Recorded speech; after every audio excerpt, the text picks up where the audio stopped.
সাজানো ঘর, শান্ত মন।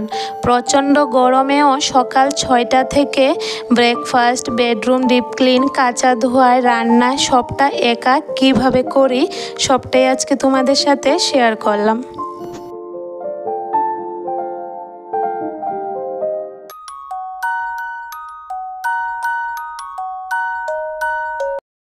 রাধে রাধে বন্ধুরা, গুড মর্নিং। কেমন আছো তোমরা সবাই? আশা করি যে যেখানেই আছো ভালো আছো, সুস্থ আছো। আমরাও ভীষণ ভালো আছি। প্রতিদিনের মতন উঠে গেলাম একদম সকাল ঘুম থেকে। ছেলেটার স্কুল আছে, তো দেখো ঘুম থেকে উঠে প্রথমে জানালা দরজাগুলি মেলে দিলাম, তারপরে ঠাকুরঘরের দরজাটা খুললাম। আর ঠাকুরঘরের দরজা খোলা মাত্রই দেখো আমার ছোট্ট সোনাটা কিন্তু ঠাকুরঘরে ঢুকলো। ঢুকে মাত্রই ঠাকুরের নিদ্রা তুলছে। আর আজকে সকালে জানো তো ওকে একটা নতুন ড্রেস পরিয়ে দিয়েছি। ও জানো তো কী করে, সব সময় শোকেস থেকে নতুন নতুন জামা বার করে একটু পর পরে কিন্তু জামা চেঞ্জ করে নেয়। মানে এতটা দুষ্টুমনি করে কি বলবো। তারপরে দেখো এই যে ঠাকুরের নিদ্রা তুলে ঠাকুরকে প্রণাম করে তারপরে কিন্তু ও বাইরে আসলো, আর আমি বাসি দরজায় জল দিয়ে দিচ্ছি। ছেলে স্কুল আছে, তো স্কুলে যাওয়ার আগে যতটুকু পারে একটু পড়তে বসেছে, তো ওকে বসালাম পড়াতে। আর এদিকে আমি বাসি কাজকর্মগুলি শেষ করে তারপরে এই যে একটা গ্লাস জল খেয়ে নিচ্ছি। তো এটা তো প্রতিদিনের রুটিন, সকালবেলা জল খাওয়া। আর এটা আমি নয়, আশা করি সবাই আমরা সকালবেলা খালি পেটে জল খাই। আর ছেলেকেও দিয়ে দিলাম একটা গ্লাস জল। তারপরে দেখো ভাত বসিয়ে দিলাম, ভাতটাও হয়ে গেছে। তো এদিকে ওরা ভাই বোনকে এখন ভাত খাইয়ে দিচ্ছি। মেয়েটা তো ভাত খায় না, মানে এমনিতেই বড়দার সাথে বসে থাকে, তবে ভাত কিন্তু খায় না।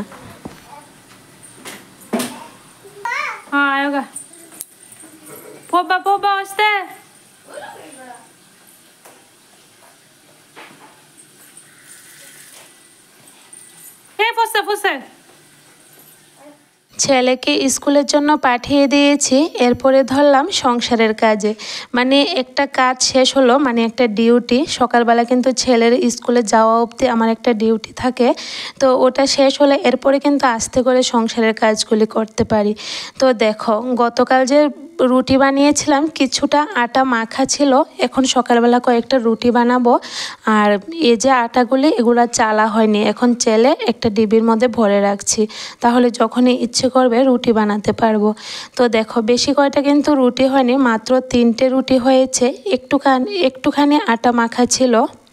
অনেকটা খিদাও পেয়ে গেছে, তো ভাবলাম আজকে রুটিগুলি বানিয়ে নিই। বেশি একটা যেহেতু মাখা নেই, 3টা রুটি হয়েছে, তো সকালে ব্রেকফাস্টটা করে ফেললে আর কিন্তু সকালে ভাত খেতে হবে না। তো এভাবে রুটিগুলি বানিয়ে নিচ্ছি। প্রচণ্ড গরম পড়ছে, এই গরমের মধ্যে যে কিভাবে কাজ করব বুঝতে পারছি না। তবে আজকে ঘুম থেকে উঠতেও একটু লেট হয়ে গেছে, 6টা বেজে গেছে। তো তাড়াহুড়ো করে কিন্তু সব কিছু ছেলেটাকে রেডি করে দিলাম। আর এই গরমের মধ্যে জানো তো কাজ করতে অনেকটা অসুবিধা হয়, তারপরও তো সংসারের কাজগুলি করতে হয়। তো আজকে কিন্তু আমি অনেকগুলা কাজ করেছি, সবটাই তোমাদের সাথে শেয়ার করলাম। কারণ রৌদ্র উঠেছে, প্রচণ্ড রৌদ্র উঠেছে, তার জন্য অনেকগুলা কাপড় ধুয়েছি। তারপরে বেডরুমটা ডিপ ক্লিন করলাম। বেডরুমের মধ্যে অনেকটা নোংরা পড়ে গেছে, মানে মাকড়সার জাল, তারপরে উপরের যে চাদা আছে এটার মধ্যে অনেকটা নোংরা পড়ে গেছে। তো সব কিছুই আজকে পরিষ্কার করেছি। রুটিগুলি বানিয়ে তারপরে চাটা বসিয়ে দিলাম। আর এখানে চা হতে হতে বাসনগুলি ধুয়ে নিচ্ছি, সাপ্লাইটাও এসেছে। আর সকালবেলা যে ভাত রান্না করেছিলাম তখন কিন্তু সাথে আমি কারকল ভাজাও করেছি। ছেলেকে কারকল ভাজা ভাত ঘি দিয়ে খাইয়ে দিয়েছি। তো সকাল সকাল গরম গরম ভাত একটু ভাজা হলে কিন্তু খাওয়া যায়। তো দেখো এদিকে বাসন ধুয়ে দিতে দিতে চাটাও হয়ে গেছে, এখন চা দিয়ে রুটি দিয়ে খেয়ে নিচ্ছি। আর জানো তো বন্ধুরা, রুটি দিয়ে চা খেতে কিন্তু আমার ভীষণ ভালো লাগে, মানে তরকারির থেকে বেশি ভালো লাগে। অনেকে দেখে আবার সবজি দিয়ে খেতে পছন্দ করে, তবে আমার কিন্তু বেশি একটা সবজি দিয়ে পছন্দ হয় না, চাটা দিয়ে খেতে ভালো লাগে। সকালের ব্রেকফাস্টে যেহেতু রুটি খেয়েছি, আজকে আর সকালের খাবার খেতে হবে না, তো ভাবলাম একটু দেরি করে রান্না করব। প্রথমে কিছু কাজ গুছিয়ে নিই। তো দেখো, মেয়েটার খেতাগুলি রোদ্রে দিলাম, তারপরে কাপড়গুলি ভিজিয়ে রাখছি। স্রাপের জলে ভিজিয়ে রাখলে তারপরে কিন্তু ধুয়ে দেওয়ার সময় বেশি একটা পরিশ্রম হয় না, আর এমনিতে কিন্তু বেশি নোংরা হয়নি কাপড়গুলো, মানে এই যে বাসি হয়ে আছে তার জন্য। আর এদিকে দেখো, ঘরে আসলাম, ঘরের অবস্থাটা দেখো, সব কিছু এলোমেলো হয়ে আছে। খাটের স্ট্যান্ডের মধ্যে কতগুলা কাপড়, গতকাল যে বৃষ্টি হয়েছিল খাটের স্ট্যান্ডে মেলে দিয়েছিলাম, তো ফ্যানের বাতাসে শুকিয়ে গেছে।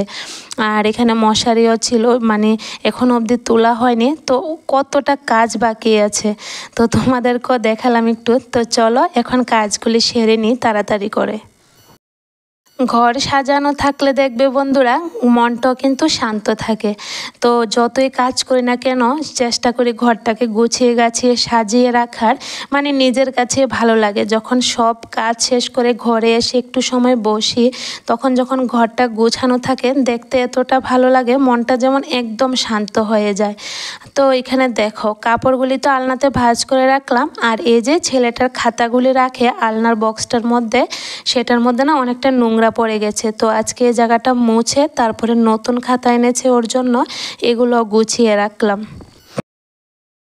আমার অনেক বন্ধুরা আমাকে কমেন্ট করো যে দিদি ভাই তোমার হোম ট্যুর ভিডিওটা দিও প্লিজ। তো আসলে কি জানো তো বোন, হোম ট্যুর ভিডিও দেওয়ার আমারও কিন্তু অনেকটা ইচ্ছে করে, তবে ছোট বাচ্চাকে নিয়ে জানো তো পারি না, কারণ ঘরটা তো গুছিয়ে গাছিয়ে তারপরে তোমাদের সাথে হোম ট্যুর ভিডিওটা শেয়ার করতে হবে, তো এটা হয়ে ওঠে না। এদিকে কাজগুলি গুছাই, মেয়েটা যখন ঘুমায় তখন কিন্তু মানে কাজ গুছিয়ে সালে ও আবার ঘুম থেকে উঠে যায়, তো কখন আমি ভিডিও করব, কখন তোমাদের সাথে শেয়ার করব, তো এ করে একদমই হচ্ছে না। অনেক দিন ধরে আমারও ইচ্ছে করছিল হোম ট্যুর ভিডিওটা শেয়ার করতাম তোমাদের সাথে, তবে মানে আর হয়ে উঠছে না, কিভাবে যে করতাম বুঝতে পারছি না। তোমরা জানিও তো আমাকে কমেন্টে। তো ঘর যদি গুছিয়ে গাছিয়ে তোমাদের সাথে হোম ট্যুর ভিডিও না দিই, তাহলে তোমাদেরও আবার দেখতে ভালো লাগবে না, তার জন্য আর শেয়ার করা হচ্ছে না। এই চাদরটার উপরে জানো তো টিকটিকি অনেকগুলা পটি করে রেখেছে, তো আজকে এই জায়গাটা ভালো করে ঝাড় দিয়ে দিলাম। আর অনেকটা ধুলোও পড়েছে, আমার নাকের মধ্যে অনেক ধুলো ঢুকেছে, তো একটু পর পর কিন্তু আমি হাঁচি দিচ্ছি, কারণ ধুলোটা নাকে ঢুকলে না অনেকটা অসুবিধা হয়। আর মাস্কও পরলাম না, মাস্কটা পরে যদি কাজ করতাম তাহলে এমন হতো না। আচ্ছা যাই হোক, তাড়াতাড়ি কাজ করতে এত কি আর মনে থাকে বলো। তো এদিকে দেখো, বেডরুমটা তো পরিষ্কার করা হয়ে গেছে, এখন বারান্দাটা ভালো করে ঝাড় দিয়ে দিচ্ছি। সাপ্লাইয়ের জলটা এসেছে, তো খুব তাড়াতাড়ি করে কিন্তু ঘরের কাজগুলি করছি, কাজটা সেরে তারপরে কাপড়গুলি ধুয়ে দেব। সাপ্লাইটা থাকতে থাকতে যদি কাপড়গুলি ধুয়ে দিই তাহলে কিন্তু খুব তাড়াতাড়ি ধুয়ে দিতে পারি, না হলে তো এই যে ট্যাঙ্কির থেকে জল ভরতে অনেকটা সময় লাগে, তার জন্য খুব তাড়াহুড়ো করে কিন্তু ঘরের কাজগুলি শেষ করলাম। আর কতগুলা কাপড় ভিজিয়েছি দেখো, নোংরা নেই কিন্তু কাপড়গুলি বাসি হয়ে আছে, তার জন্য মানে ভিজিয়ে রাখলাম। আর আমার মেয়েটার ড্রেস সব থেকে বেশি, ওই যে বললাম একটু পর পর ও ড্রেস চেঞ্জ করে, তার জন্য অনেকগুলো ড্রেস বাসি হয়ে যায়, আবার আমাকে ধুয়ে দিতে হয়। এদিকে আমি কাজগুলি করতে থাকি আর কিছু কথা তোমাদের সাথে শেয়ার করি, মানে বলবো বলবো বলে ভাবছি, তবে বলতে পারছি না, তো আজকে বলেই দিই তোমাদেরকে। আচ্ছা বন্ধুরা, তোমরা কিন্তু অনেকেই আমাকে কমেন্ট করো যে দিদি ভাই তুমি বাবার বাড়িতে যাও না কেন, দেখতে পাই না কিছু ভিডিও, তো অনেকেই কিন্তু আমাকে এই কথাটা জিজ্ঞেস করো। তো কয়েকদিন পর আমি বাবার বাড়িতে যাওয়ার ইচ্ছে আছে, তবে বেশি দিনের জন্য নয়, 2 দিন কি 3 দিনের জন্য, কারণ ছেলেটার পড়া আছে, তো একদমই থাকতে পারি না কোথাও গিয়ে।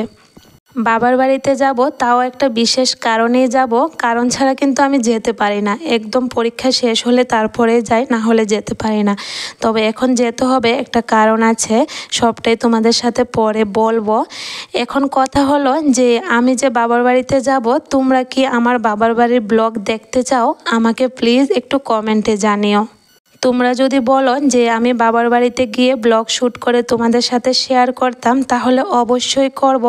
আর তোমরা যদি বলো যে না দিদিভাই তোমার বাড়ির কাজকর্মই দেখতে আমার ভালো লাগে, কোথাও গেলে আর ভিডিও করতে হবে না, ভালো লাগে না, তাহলে এটাও ঠিক। মানে তোমরা যেভাবে বলবে সেটাই আমি করব। তো তোমরা প্লিজ কমেন্টে জানিও যে আমি বাবার বাড়িতে গিয়ে আমি কি বাবার বাড়ির ভিডিও করে ব্লগ বানিয়ে তোমাদের সাথে শেয়ার করব কি করব না। বাইরের অনেকগুলা কাজ সেরে নিয়েছি, তারপরে চলে আসলাম রান্নাঘরে। আর আজকে দেখলে তো সবজি আমি কিভাবে কাটছি। একটা শসা, কিন্তু বড় শসা, মাছের মাথা দিয়ে রান্না করব। তো শসাটা প্রথমে মানে এই জিনিসটার নাম কি জানি না, এটা দিয়ে কাটতে চাইছিলাম। মানে অনেকে কাটে ভিডিওর মধ্যে দেখি, তবে আমি পারি না কেন জানি না। তখন এরপরে কিন্তু আমি দাও দিয়ে কেটে নিয়েছি। তো এখানে তরকারিটা বসিয়ে দিয়েছি আর মিক্সারটা আজকে একটু পরিষ্কার করে নিলাম, অনেকটা নোংরা পড়ে গেছে, কালো কালো হয়ে গেছে। তো এদিকে তরকারিটা হতে হতে ভাবলাম মিক্সারটা পরিষ্কার করে টেবিলটাকেও মুছে নিই। রান্না করতে করতে কিন্তু অনেকগুলা কাজ সেরে নিই এর মাঝখানে, কারণ রান্না হতে তো একটু সময় লাগে। সময় হাতে না নিয়ে রান্না করলে আবার ভালো হয় না খেতে। তার জন্য রান্না ওইদিকে হতে থাকুক আর রান্নাঘরের জিনিসও কিছু পরিষ্কার করে নিই। তো দেখো এখানে শসা দিয়ে মাছের মাথা দিয়ে আজকে রান্না করছি। এখন ঝোল দিয়ে দিলাম আর ফ্রিজটাকেও মুছে নিচ্ছি। ফ্রিজ কিন্তু প্রতিদিন আমি মুছি জানো তো, এরপরও নোংরা পড়ে। তো এদিকে ফ্রিজ মোছা হয়ে গেছে, তারপরে ফিল্টারে জল দিলাম, জলের বোতলগুলি ভর্তি করে রাখলাম। মানে অনেক কাজ রান্না করতে করতে যে কত কাজ করতে হয় কি বলবো। তরকারিটা আজকে কড়াইয়ের মধ্যে রেখে দেব, নামাবো না, কারণ অনেকটা লেট হয়ে যাচ্ছে। তো দেখো চুলার আঁচটা কমিয়ে দিয়েছি। তরকারিটা কিন্তু একদম চুলার আঁচ কমিয়ে রান্না করতে হয়, না হলে আবার ভালো লাগবে না খেতে। তারপরে কিন্তু আমি গ্যাসের চুলা চাটিগুলো মুছে নিচ্ছি। আর সকালে যে আটা চেলেছি, আটার ধুলোগুলো জানো তো এইভাবে জানালাতে উপরে গিয়ে পড়েছে, দেখতে একদম বাজে লাগছে। তো এখন ভালো করে জানালাটাও মুছে নিলাম আর এই জায়গাটাকেও ভালো করে পরিষ্কার করে নিচ্ছি। তরকারির দিকে হতে থাকুক, ভাবছি একবারে রান্নাঘরটাও মুছে নিই। তো ফ্যান আবার চালানো যাচ্ছে না, যেহেতু গ্যাস জ্বলছে, একটু পরেই চালিয়ে দেব। তরকারিটা এদিকে প্রায় হয়ে এসেছে। তো রান্নাঘরটাকে না মাঝে মধ্যে আমি এভাবে হাতে মুছি। সবসময় তো স্ট্যান্ড দিয়ে মুছলে কোনাকানেগুলো পরিষ্কার হয় না, তার জন্য কিন্তু মাঝে মধ্যে রান্নাঘর আমি এভাবে হাতে মুছে পরিষ্কার করে নিই। আচ্ছা দিদিভাই, তোমার রান্নাঘরের জানালাটা কি মেলা যায় না?